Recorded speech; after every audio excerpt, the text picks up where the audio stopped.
신앙생활을 회복하라 입니다. 신앙생활이란 무엇을 말하는 것일까요? 신앙생활이라는 말의 참 의미가 무엇일까요? 여러분들 지금 신앙생활하고 계시잖아요. 그죠? 한번 생각해 보시기 바랍니다. 신앙생활이 도대체 무엇인가? 신앙과 관련된 것들을 열심히 하는 분들을 가리켜 우리는 보통 그 사람은 신앙생활을 참 잘해 라는 말을 합니다. 맞으시죠? 여러분들도 아마 한 번씩 써보셨을 겁니다.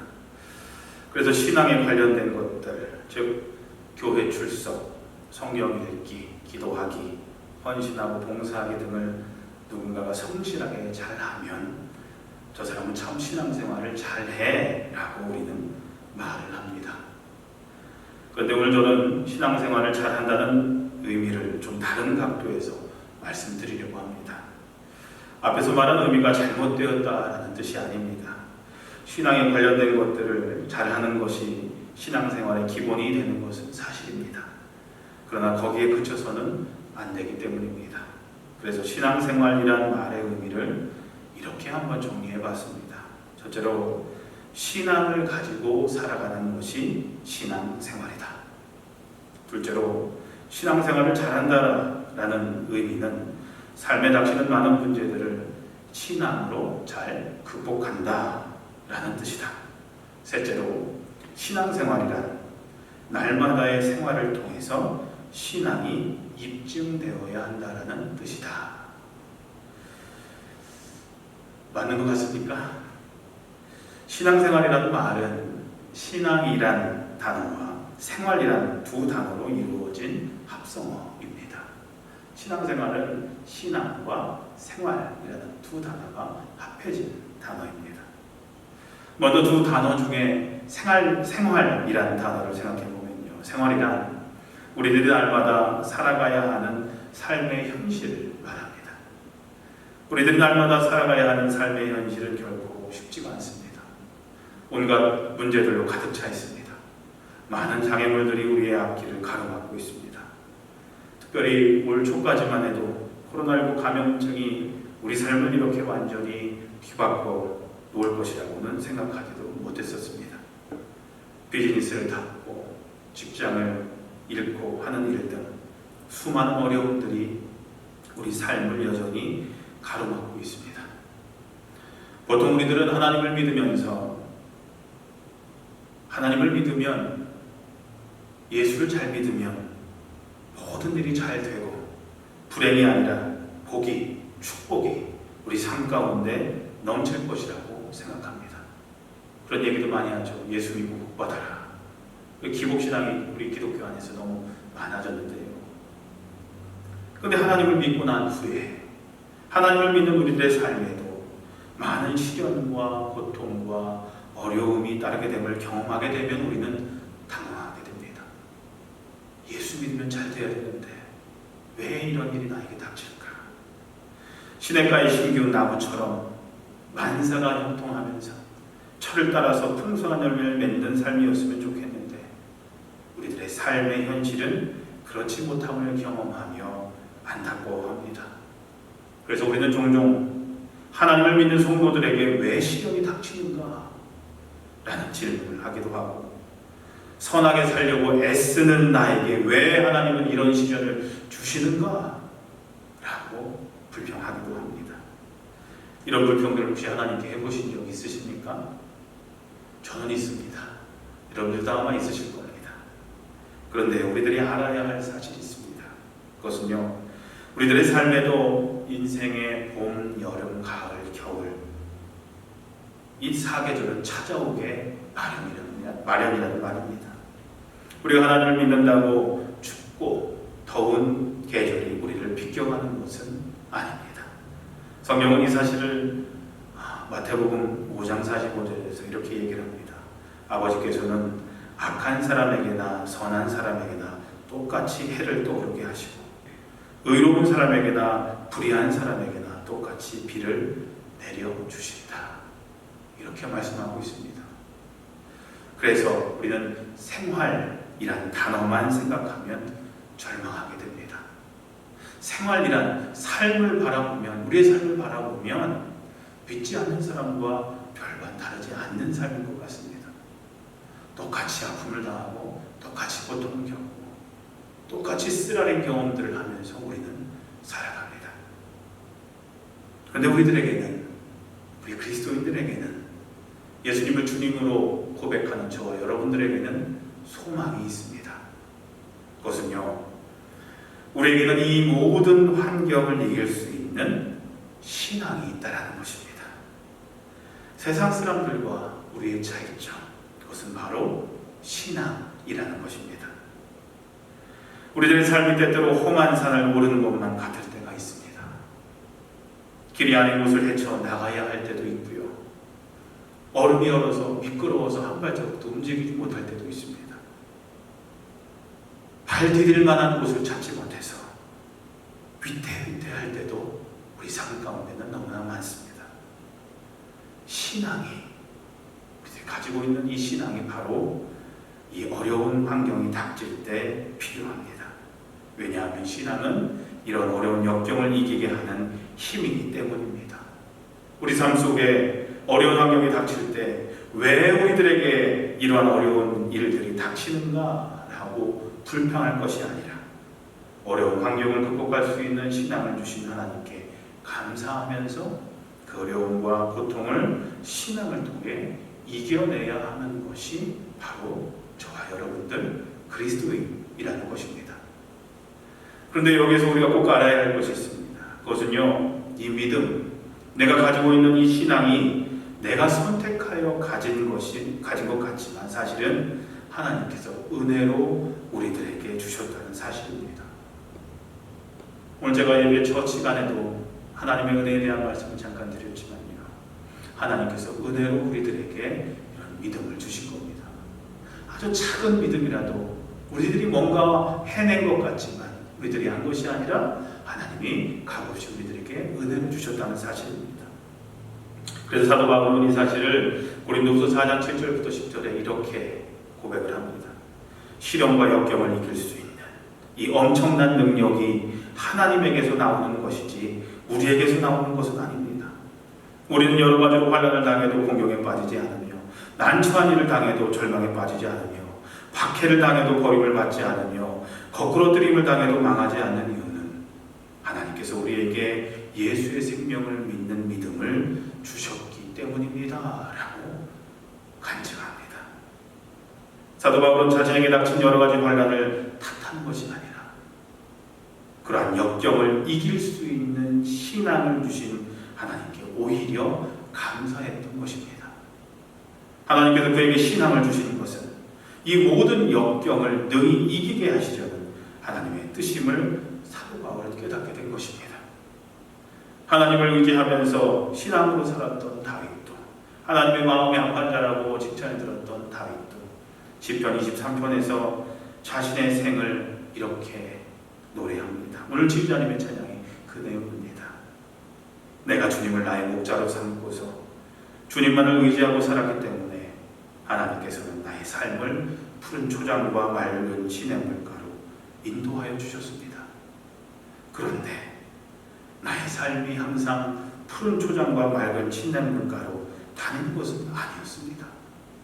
때로는 사망의 음침한 골짜기로 다닐 때도 있었습니다.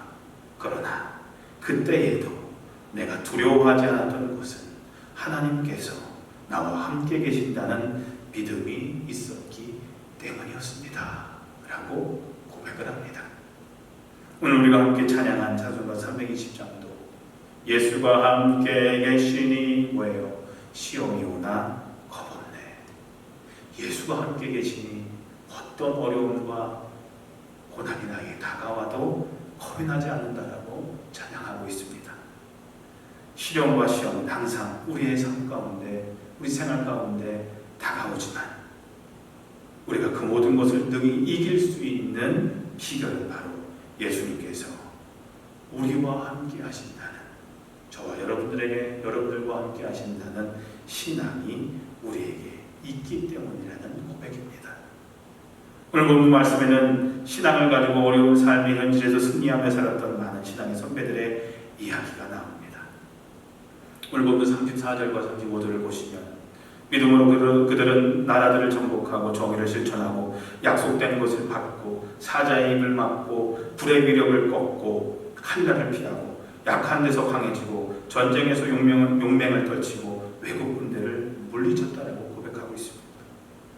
신앙생활을 잘한다는 의미는 오늘 본문에 나오는 모든 신앙의 선배들처럼 아무리 비참한 상황에 내가 처했다 할지라도 날마다의 삶 속에서 우리의 생활 속에서 굳센 신앙을 가지고 승리하며 사는 것임을 가르쳐주고 있는 것입니다. 그렇다면 우리들은 어떤 신앙을 가져야 할까요?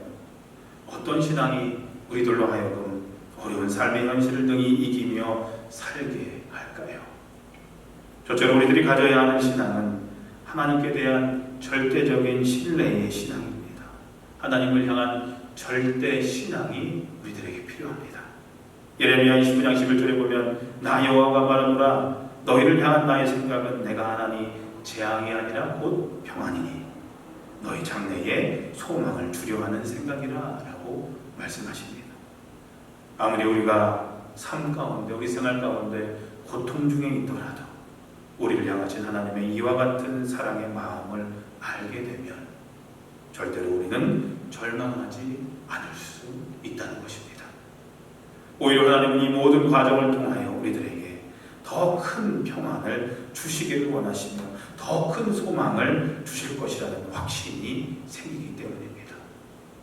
둘째로 우리들은 하나님을 사랑하는 자고 그 뜻대로 부르심을 받은 자들에게는 모든 것이 합력하여 선을 이룬다라는 로마서 8장 28절에 있는 이 신앙을 가져야 합니다. 하나님께서 지금 나로 하여금 이러한 과정을 겪게 하시는 것은 반드시 나의 삶에 선한 결과를 이루어 주시기 위함이라는 굳센 믿음이 우리들에게 있어야 한다는 것입니다. 나의 힘든 삶의 현실의 관점에서 미래를 바라보는 것이 아니라 선한 결과가 맺혀지는 미래의 관점에서 현재 나의 삶을 바라볼 때에 우리는 현재 이루어지는 모든 일들에 대하여 감사할 수 있다는 것입니다. 다시 말해서 이것은 우리들이 가져야 하는 중요한 관점의 변화입니다. 다른 말로 얘기하자면요, 현실의 눈으로 바라보는 것이 아니라 믿음의 눈으로 바라보는 것입니다.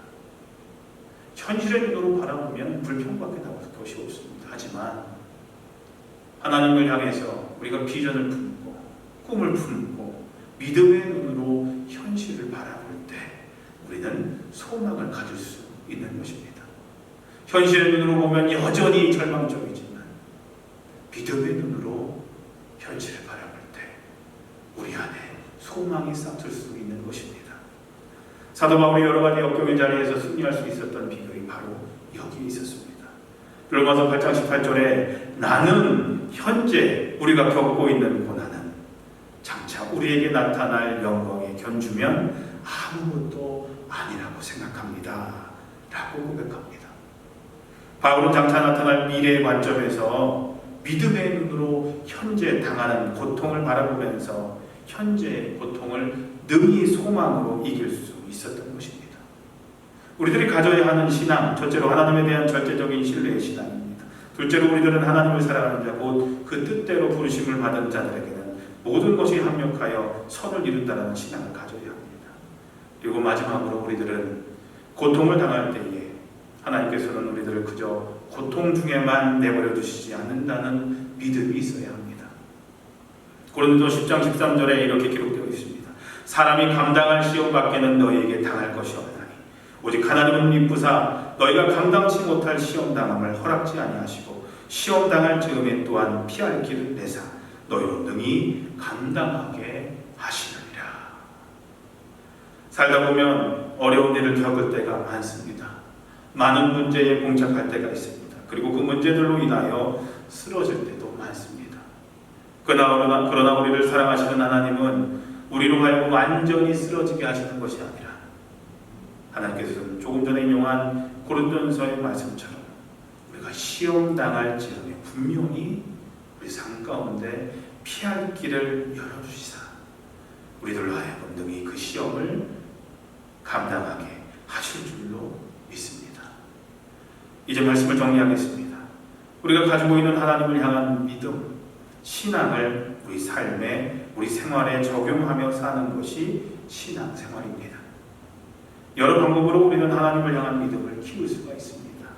설교 처음에 말씀드렸던 예배 출석하고 성경 읽고 기도하고 헌신하고 봉사하는 것, 이런 것들을 통해서 우리의 신앙이 깊어질 수 있습니다. 이런 것 안 하고 신앙이 깊어지지는 않습니다. 이런 것들을 통해서 우리는 신앙이 깊어집니다. 하지만 우리의 신앙은 우리들의 삶에서 그것이 나타나야만 빛을 발합니다. 그 신앙대로, 내가 믿는 대로 삶을 살지 않는다면 의미가 없습니다. 그리고 우리들의 신앙은 우리들에게 인생의 풍랑이 닥칠 때 그 진가를 발휘합니다. 우리들의 신앙의 깊이는 삶의 어려움과 고통을 대하는 우리들의 모습을 통해, 우리들의 대처 방법을 통해 나타나게 되어 있습니다. 지금 당하고 있는 어려움을 우리가 겪고 있죠. 지금 겪고 있는 어려움 가운데 내가 가지고 있는 그 신앙이 내 신앙의 수준입니다. 지금 여러분들이 가지고 있는 그 신앙의 모습이 현재 정확한 여러분들의 신앙의 모습인 것입니다. 우리가 삶의 어려움을 신앙으로 잘 이겨낸다면 신앙생활을 잘하고 있는 것이고, 그렇지 못하다면 진지하게 우리 신앙을 되돌아봐야만 합니다. 그런 말이 있죠. 방귀 뀐 놈이 더 성낸다. 내 신앙의 민낯이 사람들에게 드러나는 것이 두려워서 자꾸 다른 곳으로 덮으려고 하지 마시고, 지금 아무도 우리 신앙을 체크하는 사람은 없지 않습니까? 위선적일 필요 없습니다. 우리의 모든 것을 아시는 하나님께 내 있는 모습 그대로 내 모습을 드러내시고 기도하셨으면 좋겠습니다. 하나님, 지금 코로나19 감염증을 겪으면서 제 신앙이 이 정도밖에 안 됩니다. 저를 불쌍히 여겨주시고 깊이 있는, 넓이 있는 신앙 갖게 해주십시오 라고 솔직하게 고백할 수 있어야 합니다. 설교 처음에 신앙생활이라는 말은 신앙이란 단어와 생활이란 두 단어로 이루어졌다고 말씀드리면서요, 첫째로 신앙을 가지고 살아가는 것, 신앙 가지고 생활하는 것이 신앙생활이라고 말씀드렸습니다. 둘째로 신앙생활을 잘한다는 의미는 삶에 닥치는 많은 문제들을 신앙으로 잘 극복하는 것이다 라고 말씀드렸습니다. 셋째로 신앙생활이란 날마다 우리의 생활을 통해서 신앙이 입증되어야 한다고 말씀드렸습니다. 탈무드에 지혜로운 사람은 행동으로 말을 증명하고 어리석은 사람은 말로 행위를 변명한다 라는 말이 있습니다. 문제는요, 믿는 대로 사느냐, 믿는 대로 살지 못하느냐의 문제입니다. 다시 말해서 내가 믿는 대로 살고 있느냐, 아니면 믿는 대로 살지 못하고 말만 살아있느냐의 문제로 우리의 신앙생활이 평가받게 되어 있다는 것입니다. 사랑하는 성도님들, 고통 중에 있는 우리들을 돌보시는 하나님, 우리들의 작은 신음소리까지도 들으시며 응답해 주시는 하나님, 우리를 사랑하시는 하나님, 항상 좋은 곳으로 채워주시는